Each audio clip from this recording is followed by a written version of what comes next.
Hello everyone, welcome to the channel. आज हम लोग बात करेंगे भगत सिंह के बारे में। शहीद भगत सिंह को कौन नहीं जानता, लेकिन क्या आप ये जानते हैं कि वे एक नास्तिक थे? लेकिन क्यों वो ईश्वर में विश्वास नहीं रखते थे? पूरी इन्फॉर्मेशन के लिए वीडियो को एंड तक ज़रूर देखिएगा। भगत सिंह 28 सितंबर 1907 को पंजाब के लायलपुर ज़िले में एक सिख परिवार में पैदा हुए थे। उनके पिता पहले से ही आज़ादी की लड़ाई का हिस्सा थे। अमृतसर जलियांवाला बाग हत्याकांड का भगत सिंह पर बहुत ज़्यादा इफेक्ट हुआ और यहीं से उनकी भारत की आज़ादी की जंग की शुरुआत हुई। आज़ादी की लड़ाई के लिए भगत सिंह ने कॉलेज की पढ़ाई बीच में ही छोड़ दी।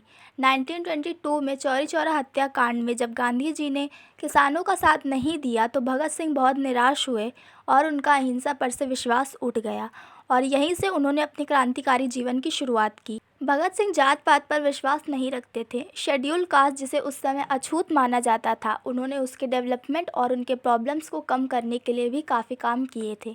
भगत सिंह का मानना था कि मजदूर और किसान वर्ग ही भारत की असली ताकत है और वे इन्हें अपने क्रांतिकारी दल में मिलाना चाहते थे। उनका कहना था कि धार्मिक अंधविश्वास और कट्टरपन हमारी प्रगति के बाधक हैं। भगत सिंह धर्म को दिमागी गुलामी का नाम देते थे और साथ ही जात पात खत्म करने में विश्वास रखते थे। भगत सिंह जब लाहौर के सेंट्रल जेल में थे तब उन्होंने मैं नास्तिक क्यों हूँ यह लेख लिखा। उन्होंने बताया कि उनके कुछ दोस्तों का मानना था कि वे अपने घमंड की वजह से ईश्वर पर विश्वास नहीं करते हैं।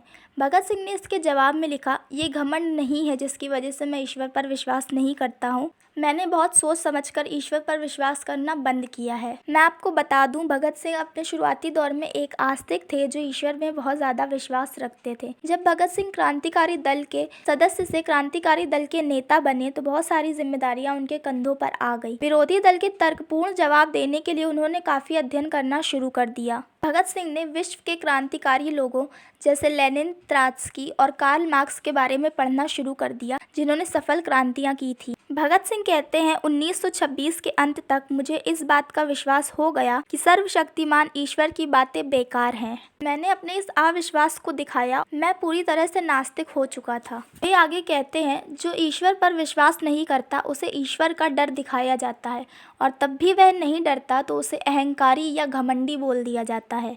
मैं एक यथार्थवादी यानी रियलिस्टिक पर्सन हूँ और अपने चारों तरफ की चीज़ों को तार्किक रूप से समझने में विश्वास रखता हूँ। ये अहंकार नहीं है, ये मेरे सोचने का तरीका है जिसने मुझे नास्तिक बनाया है। जो ईश्वर में विश्वास रखते हैं उनसे भी भगत सिंह ने बहुत सारे सवाल किए हैं और उनके लॉजिकल आंसर्स भी दिए हैं।